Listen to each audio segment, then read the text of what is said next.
वेदश्वर त्रिवेदी और हम लोग इसमें पढ़ रहे हैं कॉर्पोरेट अकाउंटिंग। इसमें हमारी एमसीक्यू सीरीज चल रही है। पिछले 4 वीडियोस में आपको दे चुका हूं जो कि हमारे issue for feature and re issue of share से रिलेटेड हैं। ये बहुत ही इंपॉर्टेंट है। आप मान के चलिए बीकॉम सेकंड सेमेस्टर के स्टूडेंट्स जिनका कि ऑब्जेक्टिव पेपर होने वाला है, 150 क्वेश्चन पूछे जाएंगे। तकरीबन 40 क्वेश्चन आपको केवल और केवल इसी चैप्टर से मिल जाएंगे, बाकी आगे के सारे चैप्टर से मिला करके आएंगे। अभी आने वाली परीक्षाएं, प्रतियोगी परीक्षाएं आपकी कॉमर्स, टीजीटी, पीजीटी और जीआईसी जैसे एग्जाम्स के लिए भी ये वीडियोस बहुत ही महत्वपूर्ण होने वाले हैं, तो हमारे साथ बने रहिए लगातार। चलिए स्टार्ट करते हैं आज का अपना पहला क्वेश्चन है a company issued 40,000 shares of ₹10 at a premium of ₹4 पर शेयर। ओके, यहाँ पर हिंदी इंग्लिश में थोड़ा मिसप्रिंट है। देखिए हिंदी में लिखा हुआ है 52,000 शेयर्स के लिए एप्लीकेशन प्राप्त हुई है, जबकि इंग्लिश में ये नहीं लिखा हुआ है। चलिए कोई बात नहीं, तो आप वहां से देख लीजिएगा। ₹9 including premium was payable on application and the balance on allotment. The allotment was made on pro rata basis. The amount of receivable, यहाँ पर ध्यान दीजिएगा, receivable on allotment was. Allotment पर कितना पैसा मिलेगा? देखो मैं आपको बता दूं, जितना शेयर इशू किया जाता है पूरा कैलकुलेशन उसी पर होता है। और यहाँ पर जो 52,000 शेयर्स के लिए एप्लीकेशन रिसीव हुए हैं, वो बात सही है कि प्रोराटा बेसिस पर जब भी अलॉटमेंट होता है तो जितना पैसा एडवांस में मिल जाता है उसको कंपनी अपने पास रोक लेती है और उसको क्या करती है, बाद में एडजस्ट कर देती है। कहाँ पर? तो ऑन अलॉटमेंट उसको एडजस्ट कर देती है। लेकिन यहाँ एक बात समझने वाली है, हमसे ये नहीं पूछा जा रहा कितना रिसीव्ड होगा, यहाँ हमसे पूछा जा रहा है कितना रिसीवेबल होगा, अर्थात प्राप्य कितना होगा। हिंदी में देखिए क्या लिखा है, प्राप्य, ना कि लिखा है प्राप्त। बहुत कंफ्यूजिंग है ये पॉइंट, तो ध्यान दीजिएगा। इसका राइट आंसर है ए। ओके, क्यों ए राइट आंसर है? क्योंकि 40,000 शेयर्स इशू किए गए हैं और उसमें से ₹9 प्रीमियम सहित आपका एप्लीकेशन पर मांग लिया गया है। तो ₹9 में ₹4 प्रीमियम हो गया, तो एप्लीकेशन कितने का है? ₹5 का है। जब ₹5 का एप्लीकेशन हो गया तो 10 में से अगर 5 निकालते तो कितना बचेगा? 5। ये अलॉटमेंट पर मांगा जाएगा। अब ₹5 पर शेयर मांगा जा रहा है और 40,000 शेयर पर ₹5 के हिसाब से अगर आप डिमांड करेंगे तो कितना बन जाएगा? 4 पंचे 20, मतलब 2 लाख रुपया। ये आपका रिसीवेबल अमाउंट है। हाँ, अगर हमसे ये पूछ रहा होता कितना रिसिव्ड होगा तो फिर वैल्यू हमारी बदल जाती, लेकिन अब इतना दिमाग नहीं लगाना है। यहाँ पर ध्यान दीजिएगा, आपको प्राप्य लिखा है, रिसीवेबल लिखा हुआ है, तो मिलना इतना चाहिए। जो कुछ एडवांस में एडजस्ट करेंगे वो यहाँ से माइनस कर देंगे, तो कुल मिलाकर यहाँ हमारा राइट आंसर होगा ए, ₹2 लाख।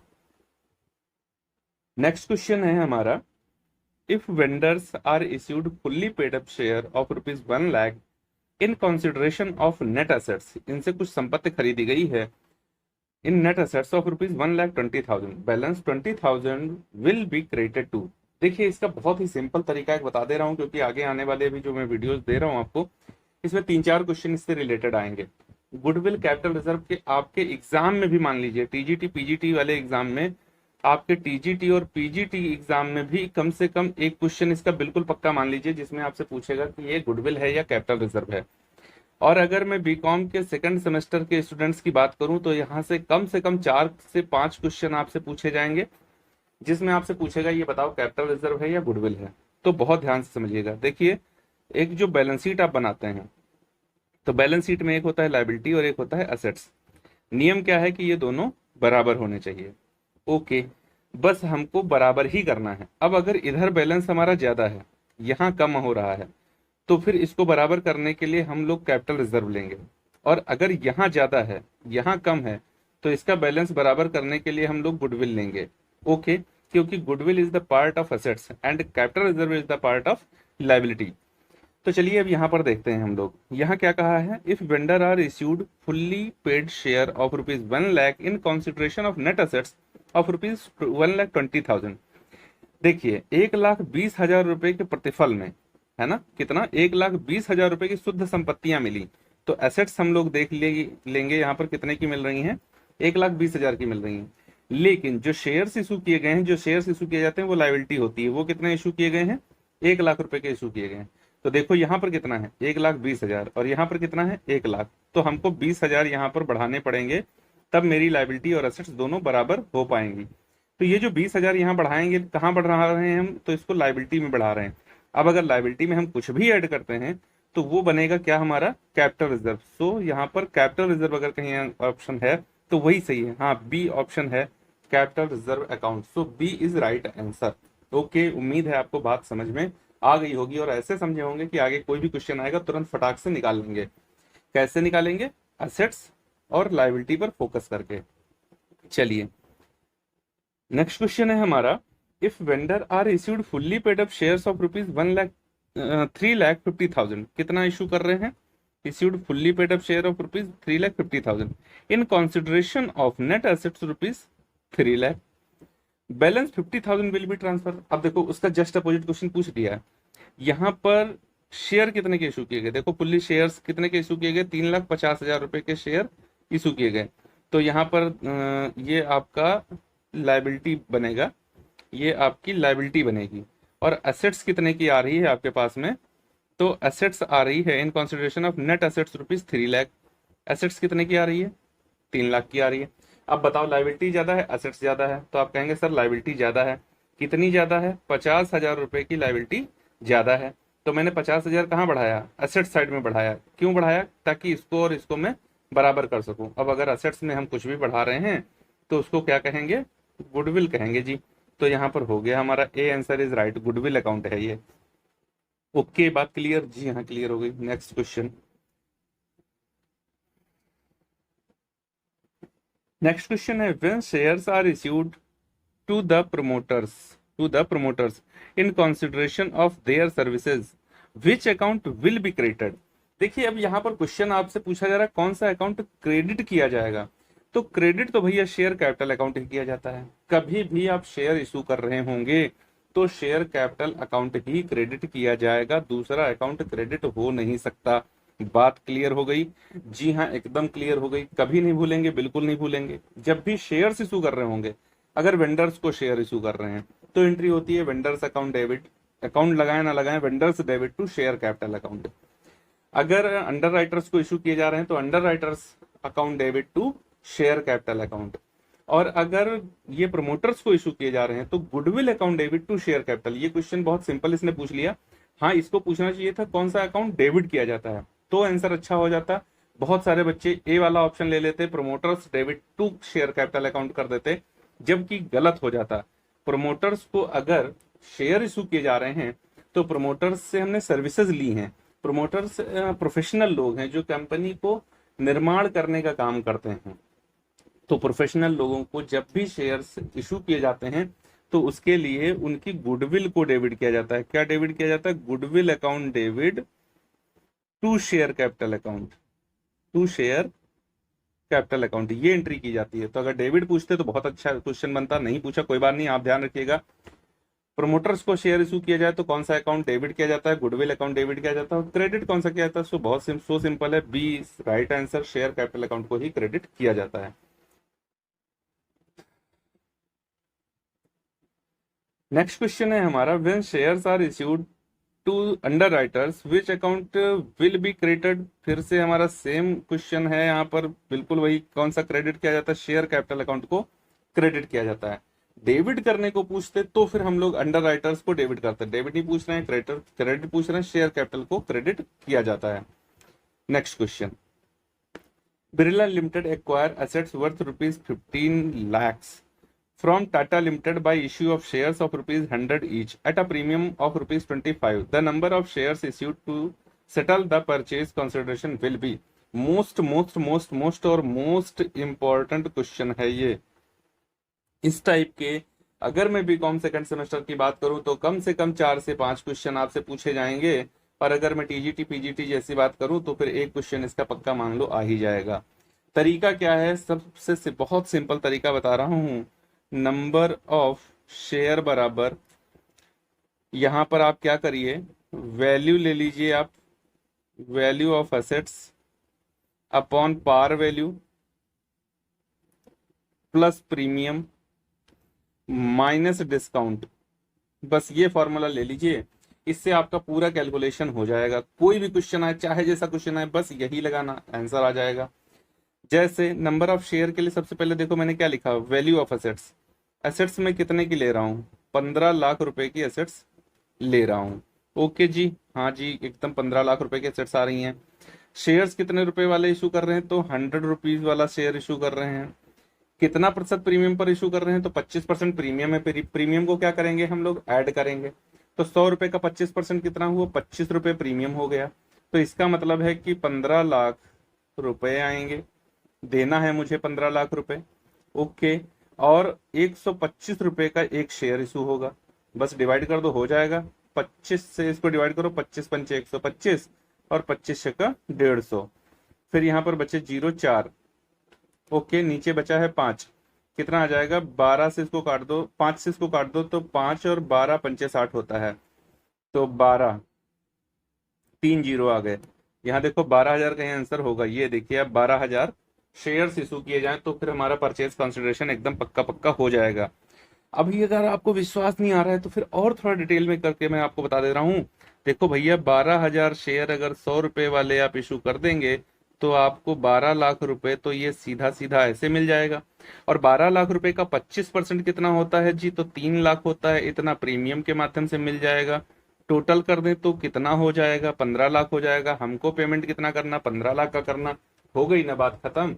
हो गई ना चीजें आपको एकदम क्लियर? जी हाँ, हो गई। चलिए अगला क्वेश्चन देखते हैं। नेक्स्ट क्वेश्चन है, Bharat limited purchase a running business of Moolchand.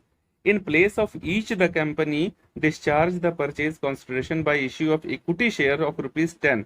देखिए, at each eight 20% premium, issued number of shares will be. So simple question हो गया आपका। देखो यहाँ पर कितने रुपए में खरीदा है? तो आपका इंग्लिश में ये फिर से थोड़ा मिसप्रिंट है, हिंदी में देखिए। ये 2,40,000 रुपए में क्रय किया है। कितना? 2,40,000 में ये बिजनेस को परचेज किया गया है। जी हाँ, परचेज कर लिया है। इसके लिए शेयर कितने रुपए वाला इशू किया है? 10 रुपए वाला शेयर है, 20% प्रीमियम पर है। तो 10 रुपए का 20% कितना होगा? 2 रुपए। इसका मतलब है कि 2,40,000 रुपए का पेमेंट सेटअप करने के लिए 12 रुपए का एक शेयर इशू किया जा रहा है। तो 12 दूनी 24 होता है, और 3 जीरो और लगा दो, यहाँ पर 4 जीरो और लगा दो, तो 20,000 शेयर इशू किए जाएंगे। ए इज राइट आंसर। अभी आप जानना चाहते हैं तो 20,000 गुणे 2 कर दें तो कितना हो जाएगा? 20,000 गुणे 2 कर दें तो आ जाएगा आपका 40,000। और 40,000 का 20% अगर निकाल दें तो ये कितना हो जाएगा आपका? 40,000 नहीं, ये आपका हो जाएगा, अच्छा 20,000 शेयर्स हैं, ये 10 रुपीज वाले हैं, तो कितना हो जाएगा? 2 लाख हो जाएगा। ये आपका नहीं होगा। यहाँ पर क्या किया जा रहा है? 10 रुपए वाले शेयर इशू किए जा रहे हैं। तो 20,000 गुणे 10 बराबर कितना हो जाएगा? 2 लाख हो जाएगा। ठीक है ना? और कितना प्रीमियम है? 20% प्रीमियम है। देखो 20% प्रीमियम है, इसका 20% कितना हो जाएगा? 40,000 हो जाएगा। टोटल जोड़ लें तो कितना हो जाएगा? 240 हो जाएगा। बात क्लियर है? जी हाँ, एकदम क्लियर है। इतना ही तो देना था। Okay, next question. Share can be forfeited, अर्थात अंशों का हरण किया जा सकता है। तो कब शेयर फॉरफिट किए जा सकते हैं? For non payment of call money, for failure to attend annual general meeting, both A and B. देखो, एनुअल जनरल मीटिंग अटेंड करने जाओ चाहे ना जाओ कोई फर्क नहीं पड़ता। आप नहीं जाओ, आपकी जगह पर प्रॉक्सी चला जाए, कोई फर्क नहीं पड़ता। प्रॉक्सी भी ना जाए तो भी फर्क नहीं पड़ता है। तो बोथ वाला ऑप्शन अपने आप गलत हो गया। जब बी गलत है तो बोथ तो अपने आप गलत हो गया, और ये भी गलत है। तो बचा कौन? ए। मतलब किसी भी शेयर होल्डर्स के शेयर तभी फॉरफिट किए जा सकते हैं जब वो अलॉटमेंट या कॉल मनी देने में फेलियर हो जाएगा, फेल हो जाएगा तब। तो A is right answer. Okay, next question. Forfeited shares can not be reissued at a discount more than, अर्थात हरण किए गए अंशों को अधिकतम छूट पर पुनः निर्गमित नहीं किया सकता है। मतलब मैक्सिमम कितनी छूट पर उनको इशू किया जा सकता है?